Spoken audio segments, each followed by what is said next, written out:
He goes, ask him about that. So I'm Yeah. asking you about that. Is that No, we just want to create competition, different situations, whether it's, 2-minute situations, red zone, third downs. We do a variety of different things and keep track of the score. And then whoever doesn't have, whoever ends up on the short end has to do a little extra gassers, So, but they give me a hard time. Like even today, it came down to a controversial call, had to be reviewed.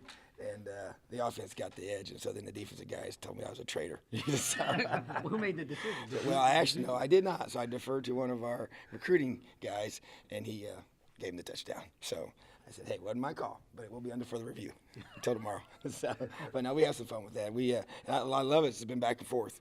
Offense is winning, defense is winning, and that's what you want. Just competitive plays. Is it like a goal line situation? Today was red zone. Okay. Yeah, today was red. It's a different topic each game, each practice. What was it like just being out, in San Francisco and doing all the media stuff and seeing the field and everything? It was good. We did not get to go to the stadium. We'll do that when we get back there. But beautiful facility as far as the hotels and first class. I was really impressed with the way they had everything organized and different places they took us, different media outlets and the interviews. And I'm really excited for our kids to be able to go out there. They're going to really enjoy it. It's just a neat location for sure. I've never been out to San Francisco, so first time for me. I think it's going to be the first time for a lot of our guys. How much of the balance will there be, once you get out there? You don't want to, are you going to practice a lot? Have you thought about the schedule, things like that? We have, and it's pretty much set at this point. We're going to treat it like when we get to the bowl site, it will be like a normal Tuesday for us. It'll be our first practice. So we'll have a Tuesday, Wednesday, like we would back home, and then our Thursday, Friday will be very similar as well. So you kind of get, outside of the Monday, our day of prep is going to be a pretty full week of practice and preparation. So we'll have 2 padded practices and then a helmets only and then a walkthrough. So we'll be on really kind of a normal schedule once we get there, so which is good.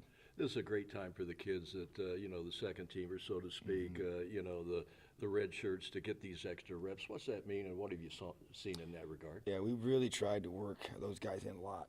We call it developmental work and just your fundamentals. Because oftentimes those guys, they don't get a chance to run our scheme. Sure. They're running scout team and they're running your opponent's looks each week. So it's been really good for them to even just learn the signals, know the calls.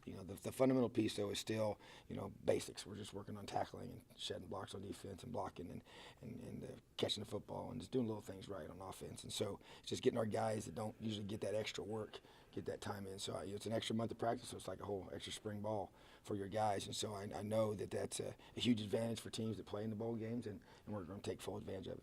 Are there any young guys in particular who have really been kind of standing out and really benefiting from this? Yeah, I think Taysier Mack to me is a guy that really, as a receiver, kind of jumps out to me. I see him a little bit more because of being on the scout team offense during the season. But I think he's a guy that just as you see him grow in his confidence, I think it's really, really big.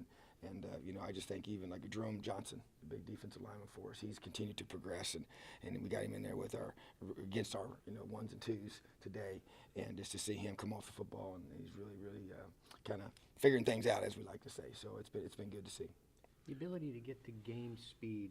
Sometimes you'll see because of the break when bowl teams, when they start the game, they're not quite at game speed. How do you practice that so that you guys aren't beat up, but you're ready from the opening minute to be a game? It's a balance. I've talked to other head coaches, that have had this kind of, because what it really comes down to is when do you play.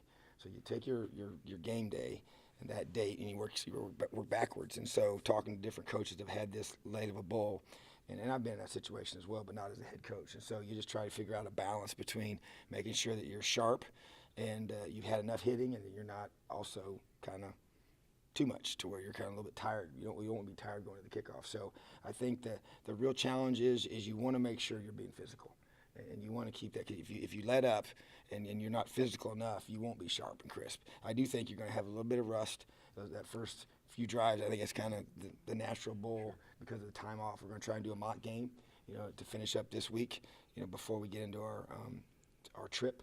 And so to me, that's going to be a way for us to be able to simulate game situations and allow us to stay sharp. So that's going to be a big plan for us.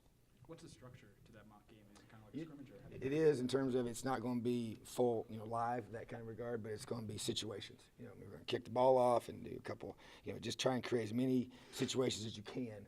It gives you a chance to work on those for sure, and also gets to, even for us, just from me managing, you know, as a head coach from being the defensive coordinator. So we're going to work through all those decisions that have to be made, you know, fourth downs, and when the punt team comes in and off the field, and when the defense transitions, offense transitions, and even some of those unique situations like what happened in the Purdue game where we got 11 seconds to go in the game and you're trying to run the clock out, and it kind of looked a little bit different than you usually work on it, you know, with your normal punter because of the time that was on the clock and the distance and where the ball was located. So trying to, you know, brainstorm for things like that to be able to work on and be crisp and sharp for kickoff. You've always obviously glanced at the offenses, being a DC, but now talk to me a little about how multiple defensively Utah looks to you as you keep feeding the guys info. Yeah, the biggest thing that jumps out to me is their defensive line. They're really talented. And they got one guy's got 14 half sacks, you know, on the top in the country. I think he might be number one.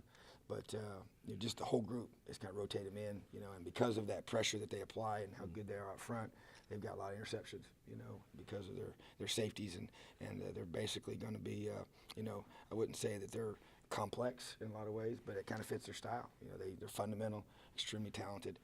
They play really, really hard. He's as a defensive-minded head coach, which Coach Whittingham is. I think he plays great defense.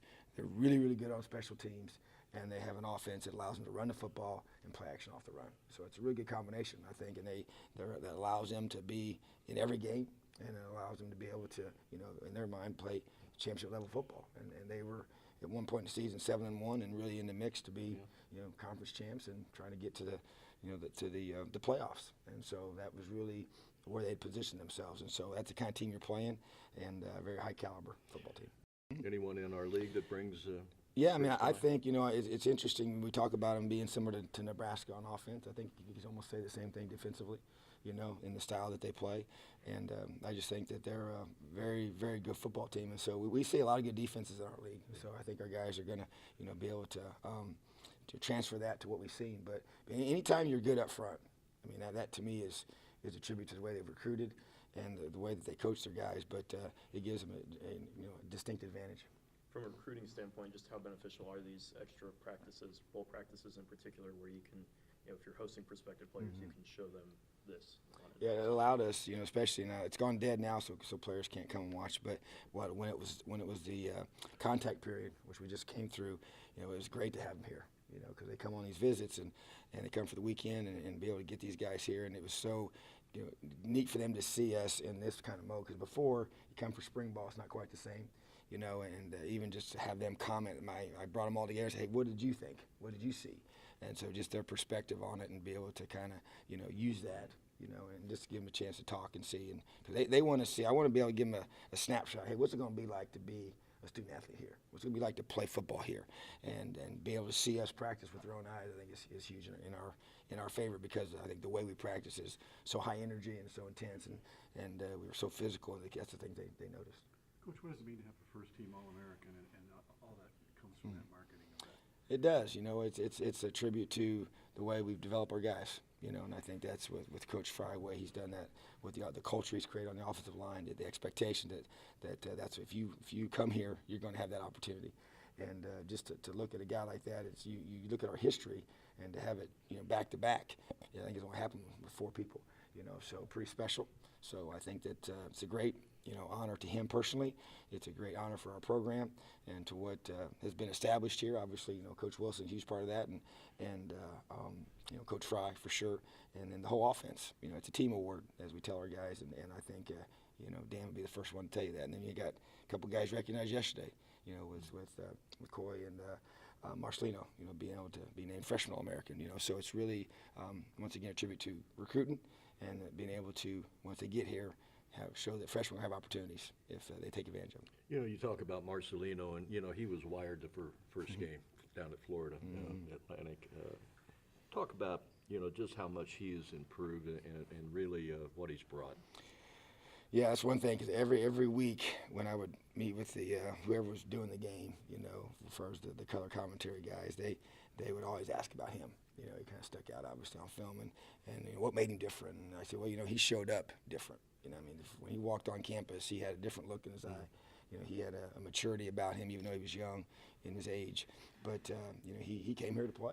You know, he came with the mindset that he wanted to be the guy. Now he had to earn it. You know, we told him in recruiting that he would have the opportunity to compete for a chance to play. We thought he could, you know, but that was up to him. And so, you know, to me, it's you know, the thing that was impressed me about him is the ability to keep doing it over and over again. Because you can kind of start fast.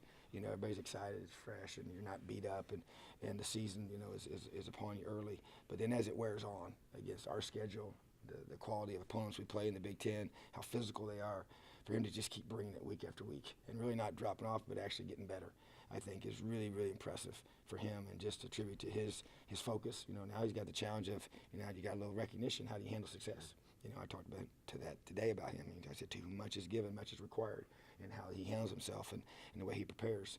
You know, even now, post getting some recognition and all that as he moves forward as a leader on our team in the future. So I just think that it's, you know, he's a guy we identified early. We thought he was pretty special when we recruited him, and that proved to be true.